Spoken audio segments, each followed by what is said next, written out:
Eh bien, bonjour à tous, c'est Alexis, j'espère que vous allez tous très bien. Pour ma part, moi, ça va nickel. Aujourd'hui, on se retrouve pour une vidéo sur comment attaquer un camp nomade sur, bien sûr, Good Game Empire. Alors, comme vous pouvez le voir dans mon titre, je ferai que des vidéos dessus. Puis, ce sera plus et surtout des tutos pour ceux qui débutent et qui voudraient savoir surtout comment bien faire dans le jeu.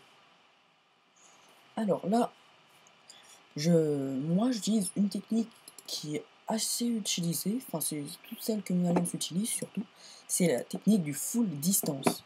Alors le full distance, faut avoir déjà pas mal de mantelets, et surtout, faut avoir un très bon commandant à distance.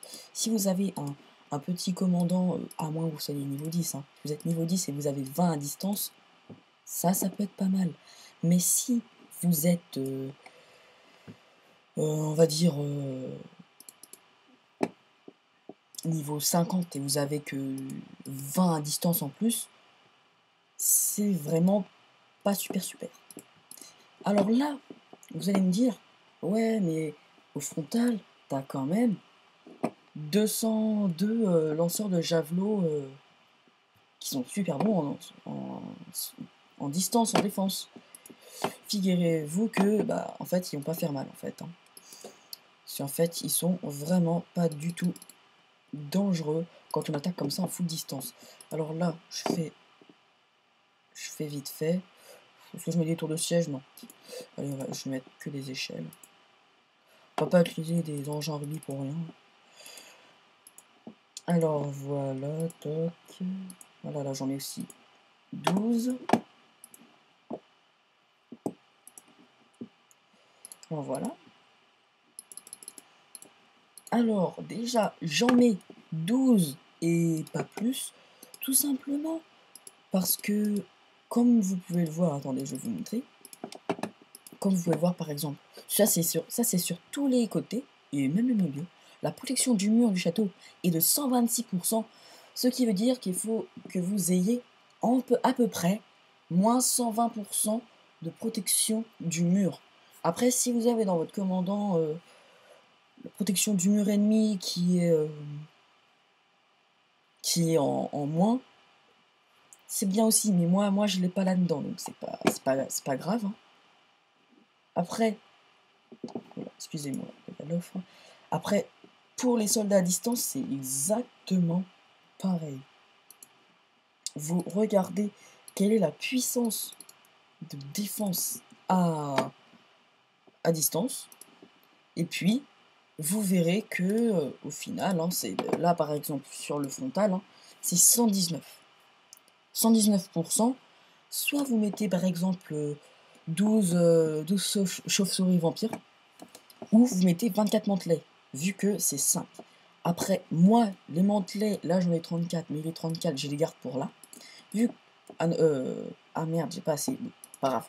Vu que j'ai pas assez de place, je vais mettre des mantelets en fonte. Perso, les mantelets en fonte, hein, je passe après, hein, parce que vraiment, ça se prend super vite. Après, voilà. Alors, ouais, alors, j'adhère avec 2 rubis. Au lieu, ça va me faire gagner 4 minutes. C'est franchement bien, je trouve. Moi, je me concentre sur la pierre, j'en ai vraiment besoin dans mon avant-poste pour pouvoir améliorer mes tours. Vu que là, dedans, j'ai tout. Après, il faut juste que je mette des granges et il faut que je remette un pavillon forestier, que j'améliore une dernière habitation niveau 10. Après, je supprimerai celle-là, je pense.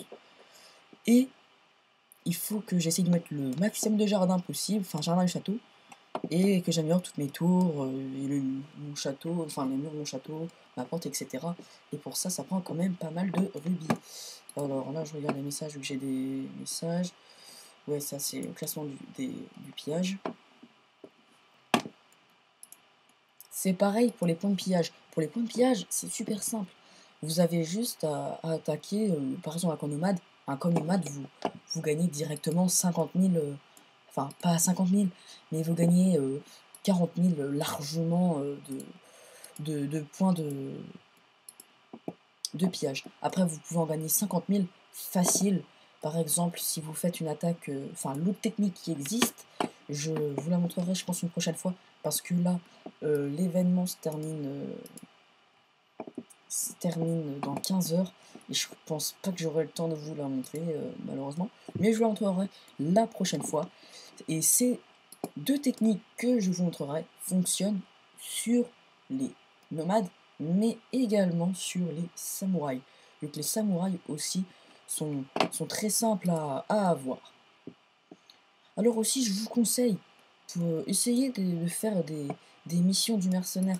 Parce que vous allez me dire, ouais, mais les pièces, après, on n'a pas beaucoup de pièces. Mais les pièces, on les a facilement, les pièces. C'est pas très compliqué. C'est pas très compliqué à avoir les pièces. Vous avez juste à être actif et vous faites pas mal d'attaques, puis voilà. Alors, l'attaque arrive dans 5 minutes encore. Alors, moi, je vous conseille, faites comme moi pour les nomades, essayez de faire quand même le maximum de mantelets possible. Après, faites des échelles, etc. aussi. Après, je vous conseillerais quand même, essayer d'avoir un peu plus de soldats à distance que de soldats à mêlée. Hein. Après, vous faites... après, c'est un conseil. Après, vous faites comme vous voulez. Mais moi, personnellement, c'est ce que je fais. Là, je vais m'envoyer des ressources de mon château. Je vais m'envoyer de la pierre. Là, je vais aller dans mon autre avant-poste. Alors, les avant-postes, voilà, ils sont pas super bons, mes avant-postes, car je les ai repris il n'y a pas très longtemps. Et puis, bah, c'est un peu galère de les améliorer, surtout quand on est avec que 100 de production de pierres par heure, par exemple, à cause du pavillon de chasse. Mais je suis obligé de le mettre, sinon après je serai trop en surconsommation de nourriture. Et encore, je l'ai pas mis au maximum. Là, il est qu'à 76%.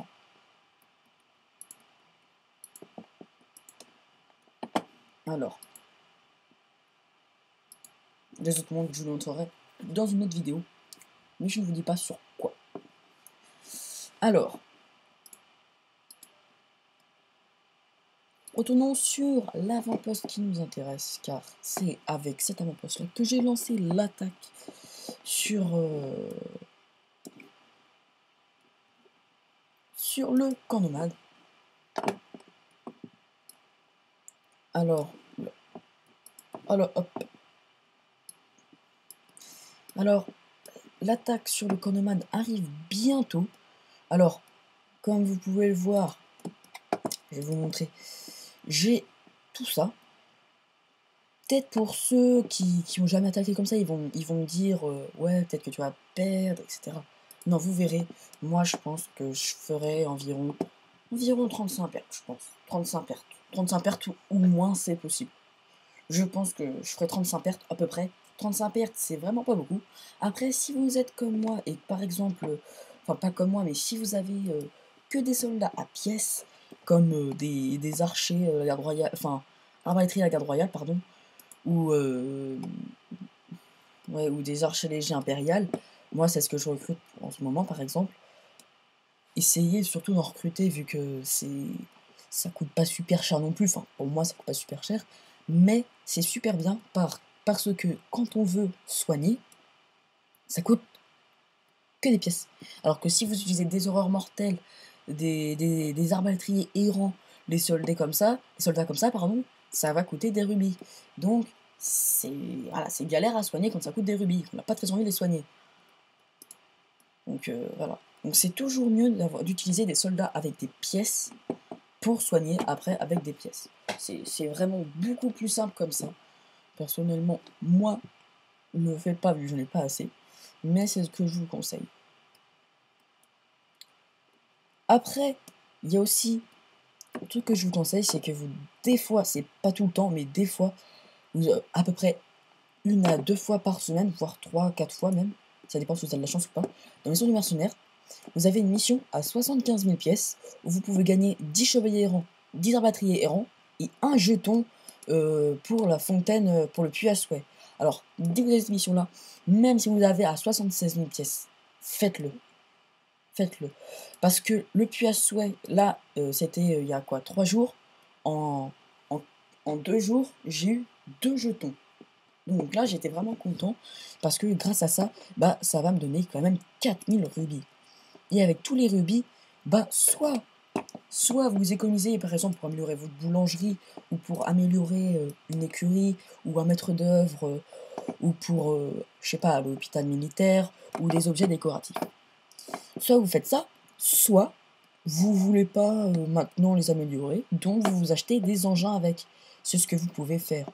Moi, personnellement, j'en achète vraiment quand c'est nécessaire, parce que les engins, je les gagne facilement. Alors, après, vous pouvez également en gagner à la roue de la fortune. Hein. Roue de la fortune. Alors, on va voir, je vais faire un tour. Est-ce que j'ai de la chance? Et ce serait bien que je tombe sur des engins, vu que... Voilà. Mais ça, c'est pas... Par exemple, ça, je trouve ça, c'est quand même nul. Hein.